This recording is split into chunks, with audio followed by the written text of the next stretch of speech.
Tier 9 is one of those tiers that, in my opinion, is heavily underrated. Sure, there's a couple Tier 9s that people know the name of, like the 50 TP Prototype, the E75, and the Ritter, but for the most part, people play Tier 9 to get to Tier 10, and then they forget about it. However, I play Tier 9 because it is incredibly fun. First of all, some of the games you play in Tier 9, about 30 to 40% of them, you're going to go up against Tier 8s. And when you do, it's just a farm fest. Tier 8s really struggle against Tier 9s, and that's because Tier 9s are mostly balanced to fight Tier 10s. So they're right in this little active limbo, where they're good enough to fight Tier 10s, but when they fight Tier 8s, oh, they absolutely farm. And the 50 TP we're going to be playing in today's video is quite possibly the best Tier 9 in the game. A lot of people heavily underrate this tank. First of all, it hits hard. 460 damage per shot is quite impressive for a Tier 9, and it's nothing to mess around with, especially even if you're in a Tier 10. Pair that with 8 degrees of gun depression and a turret that is completely impervious even to the majority of Tier 10s, and yeah, you can start to understand why this tank is quite capable. But then you gotta realize it features tungsten rounds. It also features gear oil, meaning that it can reverse at 19 and reach a top speed of 40 with a power to weight better than some mediums, to be completely honest.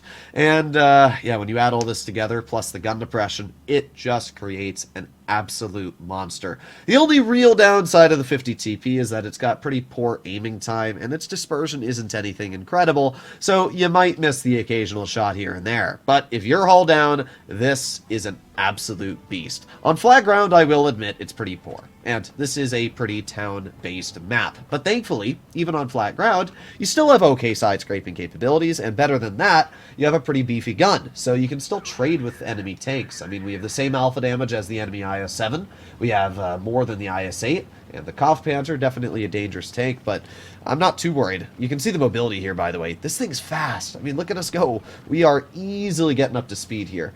So let's see what we can do. I'm going to chill probably right here. I don't know if we're going to be able to get some bonks into our opponents.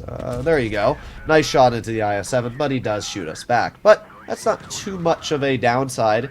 We were still able to at least pen our shot. Wow, our 183 is already dead. What a skilled player. Whoa. Alright, well, there you go. Good example of the accuracy being a little sussler right there. That was a pretty easy shot and did not decide to work with me. Okay, well, we're going to reload. Let's see, we got the E4. Oh, maybe we can hit the AMX if he pokes. Come on, you know you want to. Oh, he's a little close. We can see the rest of the enemies over here as well. AMX is going to poke more of his hull out. There you go. Nice 397 damage shell into his tank. We're going to let that E4 aim in on our T95. He's going to bounce the shot. And because the E4 reverse is so slow, we're easily able to just catch his lower plate and bonk him. There you go. Nice 512. I'm going to let the E4, I'm going to let the T95 take the shot for me here because obviously the E4 doesn't know how to pen that guy. We're going to reload again. We got 2 more seconds left, and easy bonk once again. I don't think this E4 is really enjoying our company too much. I've got to admit that. Alright, let's maneuver on over towards the IS-7, and we'll see if I can clear him very quickly. Aiming. We're going to load in a premium shell to guarantee the clear, and there you go. I mean, you can see, even on flat ground, that this tank is really, really enjoyable. It's got the maneuverability that you would want on any tank, and when you pair that with the fact that it's got a really chunky alpha damage, I mean, look at that. We just HE'd the rear of that tank for a pretty insane amount. Now, we died, to be fair. I mean, to 183, who wasn't spotted until I made an aggressive maneuver there, but like, I don't care. We still win this game very easily. It's just unfortunate that he was able to roll us for 900 and whatever. I hate that Wargaming buffed the alpha damage on that vehicle to 950. Ah, he actually has our T95, poor dude. But a win's a win, so not too many complaints from me. This was a good starting battle, nothing insane, but the alpha damage and the gun felt pretty respectable here. 2,800 damage is pretty high on the team, as we can see second. And again, we're in a tier 9 heavy. We just absolutely bodied tier 10s like the E4, the IS-7 in a tier 9. And that wasn't even what the tank's good at. It's good at being hull down, and we were on completely flat ground there. So, yeah, not a bad result at all. Hopefully we can get on a map where there is some hilly terrain on heavy side. Desert Sands does have a pretty good hull down spot, all of medium side.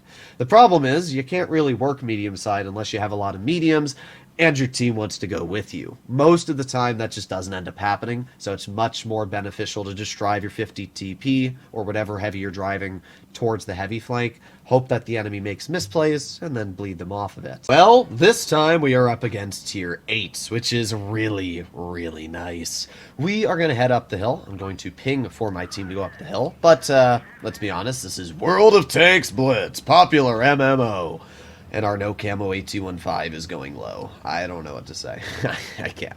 I still don't, like, I talk about this a lot on the channel, but my brain, as a logical human, doesn't understand how you can see 7 or 6 people, I guess, driving one way, and then you decide to just go the other way. Like, I just don't understand how you can do that as a human being.